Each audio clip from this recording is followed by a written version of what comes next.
লৈ আহিছোঁ আপোনালোকৰ মাজত এটা গুৰুত্বপূৰ্ণ বাতৰি লৈ খুবেই গুৰুত্বপূৰ্ণ ভিডিঅ'টোলৈকে স্কিপ নকৰাকৈ চাই থাকিব আৰু যদিহে আমাৰ চেনেলটোত প্ৰথমবাৰ আহিছে তো চেনেলটো ছাবস্ক্ৰাইব কৰি কাষতে থকা বেল আইকনটো টিপি দিব এনেকুৱা ৰেগুলাৰ খবৰসমূহ পাই থাকিবলৈ। যে আজিৰ প্ৰথমটো খবৰে হৈছে যে বৰভূমিত নৱগঠিত বিদ্ৰোহী সংগঠন ULBৰ 3 কেডাৰক আটক। যে কোকৰাঝাৰৰ উল্টাপানী দুগৰাকী ULBৰ সদস্য নিহতক লৈ বিতৰ্কিত অব্যাহত থকাৰ সময়তে বুধবাৰে 3টা ULBৰ সদস্যক আৰক্ষীয়ে আটক কৰিবলৈ সক্ষম হৈছে।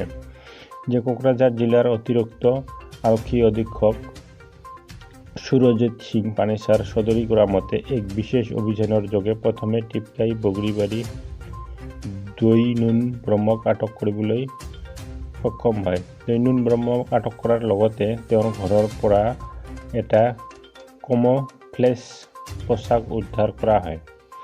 যে 7 বছৰ অন্তত দৈনুন ব্ৰহ্মই সকলো কথা স্বীকাৰ কৰে আৰু ULBৰ ভাবুকিপূৰ্ণ ভাইৰেল ভিডিঅ'টো ৰঙিয়া আৰু বাক্সাৰ সীমান্তৱৰ্তী পথাৰ কুৱেৰীত লোৱা হৈছিল বুলি স্বীকাৰ কৰে। ULBৰ CNC প্ৰিঞ্জিত বসুমতাৰীৰ ঘৰ গোসাইগাঁৱত আৰু তেওঁৰ বিৰুদ্ধে হত্যা অপহৰণকে ধৰি 10টামান গোচৰ ৰুজু হৈ আছে বুলি সদৰি কৰিছে সুৰজিৎ সিং পানেছাৰে। যে ভিডিঅ'টো লোৱাৰ সময়ত CNC প্ৰিঞ্জিত বসুমতাৰী, তুব্ৰী ব্ৰহ্ম, ফুংখা ব্ৰহ্ম, দৈনুন ব্ৰহ্ম, সুদেম ব্ৰহ্ম আদি সদস্যসকল আছিল আৰু তেওঁলোকক কৰায়ত্ব কৰিবলৈ অভিযান অব্যাহত আছে বুলি সদৰি কৰিছে কোকৰাঝাৰ জিলাৰ অতিৰিক্ত আৰক্ষী অধীক্ষক সুৰজিৎ সিং।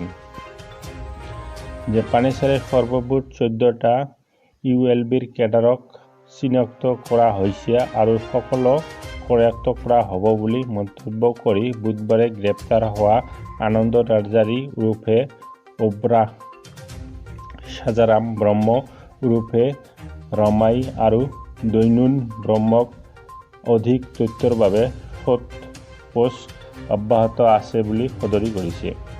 যে কোকৰাঝাৰ জিলাৰ অতিৰিক্ত আৰক্ষী অধীক্ষক সুৰজিৎ সিং পানেছাৰে। তো নিশ্চয় আপোনালোকে বুজিব পাইছে। তো এই আছিল আজিৰ ভিডিঅ' আৰু যদি ভিডিঅ'টো ভাল লাগিছে চেনেলটোক নিশ্চয় ছাবস্ক্ৰাইব কৰিব আৰু কাষত থকা বেল আইকনটো টিপি দিব এনেকুৱা ৰেগুলাৰ খবৰসমূহ পাই থাকিবলৈ।